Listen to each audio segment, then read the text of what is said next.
En 1896, Theodor Herzl, considerado el padre del sionismo moderno, escribió un plan. En su obra fundacional dejó planteadas dos opciones concretas para levantar un Estado: Palestina o Argentina.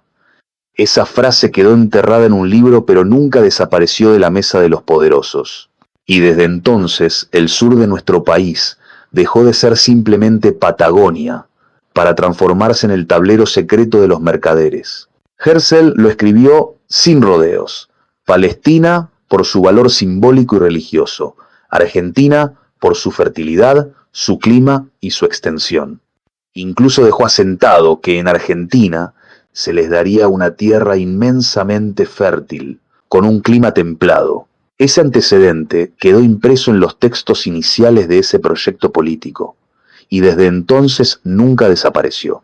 Décadas más tarde, en Argentina comenzó a hablarse del llamado Plan Andinia. Los medios lo ridiculizaron como un mito de cuartel, pero los documentos y discursos estaban ahí. La Patagonia como territorio estratégico para un plan silencioso de colonización. Se habló en ámbitos militares, políticos y hasta diplomáticos. Y mientras se decía que todo era paranoia, las tierras del sur empezaban a cambiar de dueño. Millones de hectáreas pasaron a manos extranjeras. Benetton se quedó con extensiones enormes, más grandes que provincias enteras. Joe Louis cerró accesos a lagos públicos y construyó pistas privadas en zonas estratégicas. Otros apellidos compraron lo que nunca deberían haber vendido los gobiernos locales. La Patagonia se transformó en un tablero de ajedrez para intereses que no tienen nada que ver con el pueblo argentino. No fue invasión militar. Fue escritura pública, lobby y corrupción, pero no se trata solo de hectáreas. En la Patagonia ya se han visto jóvenes con uniforme militar extranjero, entrenando, vigilando, midiendo. No hablan español y hasta hubo quejas de lugareños por el maltrato con que los tratan. No son turistas perdidos. Son piezas de un tablero mayor, parte de un espionaje que trabaja a largo plazo. Se presentan como visitantes, como estudiantes, como técnicos, pero la mirada atenta sabe reconocer un uniforme cuando lo ve. La soberanía se infiltra antes de que se dispare una sola bala. Después de la Segunda Guerra, la ONU Nido de Mercaderes comenzó a repartir territorios como si fueran fichas de póker. Inglaterra entregó tierras en Medio Oriente. Se bendijo la partición que abriría un conflicto eterno, un negocio de guerra perpetua que hasta hoy arrasa con familias, hospitales y ciudades enteras en Gaza. Las mismas manos que firmaban en Europa discutían también sobre territorios lejanos como Argentina. Los mercaderes sabían que reubicar pueblos era otra forma de control. En ese mismo contexto, Argentina no quedó afuera. Durante el primer peronismo, el país abrió las puertas a miles de inmigrantes europeos desplazados por la guerra. Perón firmó acuerdos internacionales que facilitaban su llegada. Se hablaba de hospitalidad, de poblamiento, de tierra de promisión. Pero detrás de esa fachada, Argentina era vista como un espacio estratégico para reacomodar piezas del tablero global. Y hay un dato histórico irrefutable.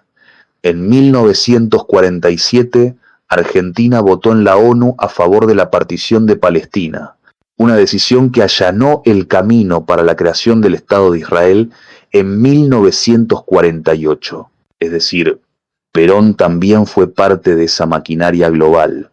No fueron solo familias trabajadoras. También entraron actores políticos, cuadros organizados, personas con poder económico y contactos internacionales. Algunos encontraron refugio, otros encontraron negocios. Pero una cosa es clara: gran parte de esos inmigrantes europeos trajeron consigo oficios, conocimientos técnicos y la disciplina del trabajo. Fueron albañiles, carpinteros, ferroviarios, panaderos, mecánicos, agricultores. Con sudor y esfuerzo levantaron barrios, fábricas y campos que todavía hoy son la base del país moderno. No tenían en mente el engaño de la usura ni los planes del mercader.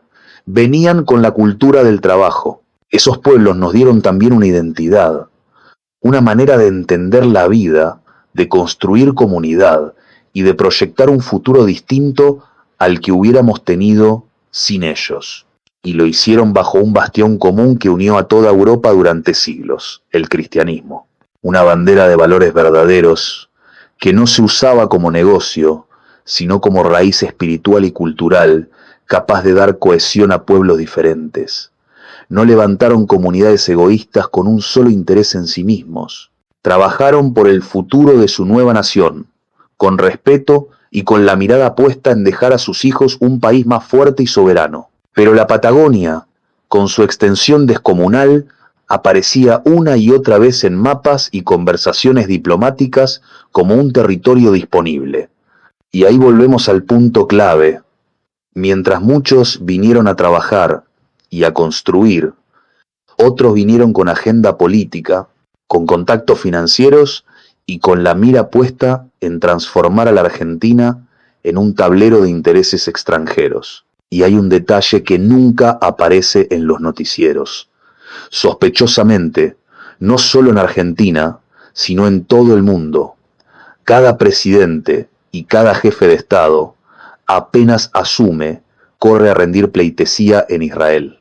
Izquierdas, derechas, liberales o progresistas, todos hacen la misma fila. La foto de la mano extendida, la sonrisa forzada, el discurso vacío de alianza eterna. Un ritual que parece obligatorio, como una marca de obediencia al poder que no se vota en las urnas. La señal clara de que las naciones ya no son soberanas, el guión bien escrito de afuera. También lo hacen Trump, Macron, Lula y mandatarios de toda ideología. Incluso líderes de izquierda que se llenan la boca de revolución, pero solo usan el tema como bandera. Son disidencia controlada. Y junto a ellos, famosos de primer nivel, Messi, Cristiano Ronaldo, actores de Hollywood, todos viajan a sacarse la foto, todos legitiman el mismo guión. Más descarado todavía es lo que ocurre en Argentina. El hombre más rico del país es también el terrateniente con más hectáreas compradas, abiertamente pro-sionismo, y financia sin disimulo al payaso que hoy tenemos en la Casa Rosada. Pero no termina ahí. Cristina Kirchner también mantuvo una buena relación con esos mismos apellidos. Y acá hago una aclaración. No los nombro para no tener quilombo, para que no me bajen el video ni me censuren. Pero ustedes saben que los nombres están, que figuran en registros públicos, que controlan medios, bancos y tierras. Esto demuestra que no es exclusivo de un color político. La gente cree que todo se divide entre peronistas, radicales, progresistas o liberales, pero cuando se trata de rendir pleitesía al mercader, todos los títeres modernos responden igual. No hay grieta en la obediencia. Y no son solo los medios. En la propia Argentina funcionan organismos que callan todo esto, disfrazados de instituciones culturales o representativas, pero que en realidad operan como apéndices de intereses externos.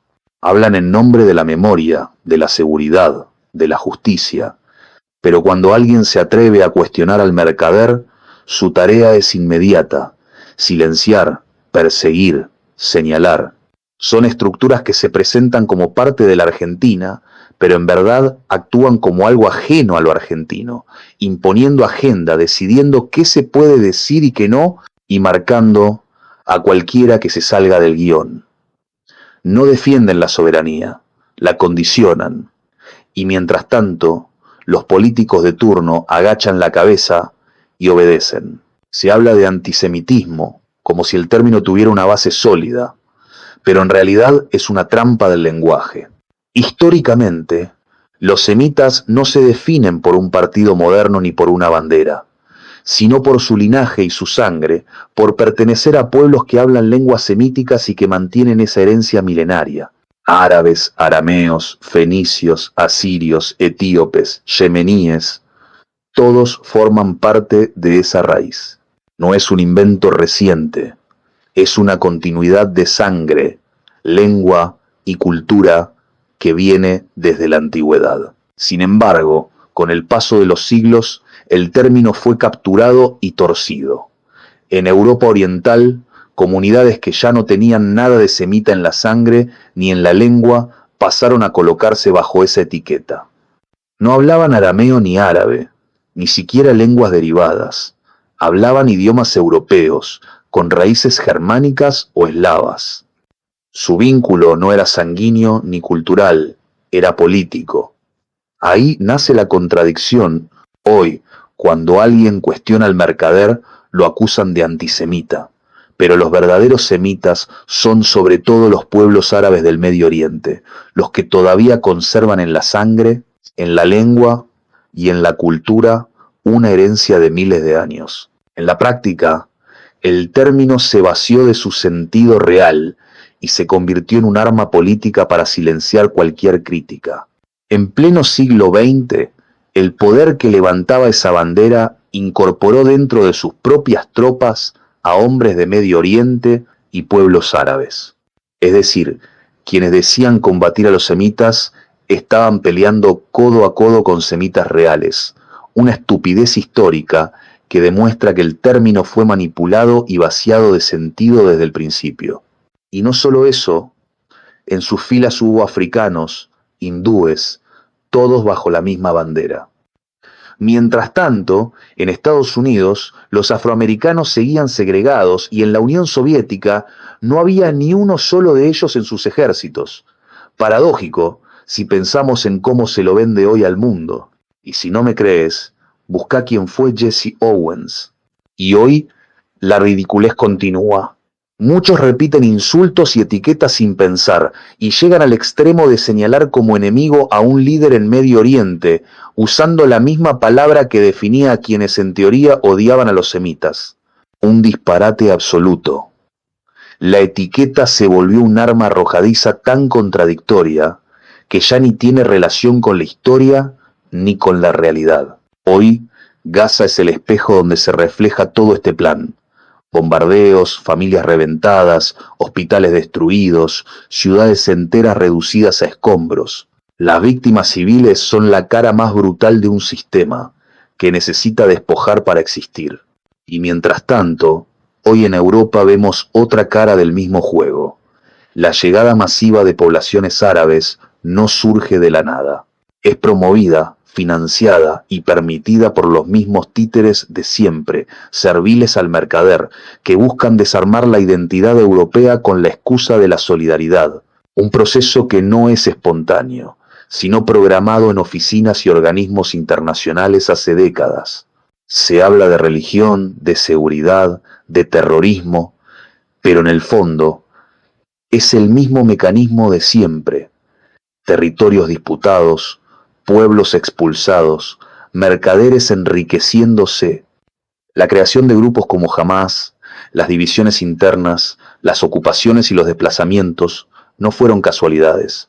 Fueron piezas en un tablero global donde la sangre es parte del negocio. Y no es nuevo. A lo largo de los siglos, miles de pueblos e imperios se dieron cuenta de este veneno y reaccionaron. Algunos lo expulsaron, otros lo prohibieron, otros lo combatieron de distintas formas. Lo detectaron una y otra vez, porque siempre volvía disfrazado. Esa repetición es la prueba de que el veneno existe. Los mercaderes se encargaron de repetir una y otra vez la misma fórmula, porque entendieron que entregar la tierra es entregar el alma. Pero muchos pueblos lo rechazaron y otros cayeron, llevándose consigo su identidad, su historia y su cultura.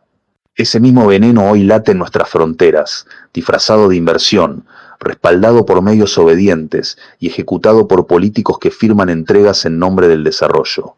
La historia oficial te dirá que todo esto es mito, pero los mitos no compran hectáreas, no firman decretos, no financian guerras. El plan está escrito, los contratos existen, los hechos también, y las fotos lo prueban. El verdadero enemigo no es un pueblo, es el mercader que compra soberanía y vende dependencia. Esto es La Voz Prohibida. Suscribite y activa la campanita, porque lo que viene va a revelar el mayor engaño de todos.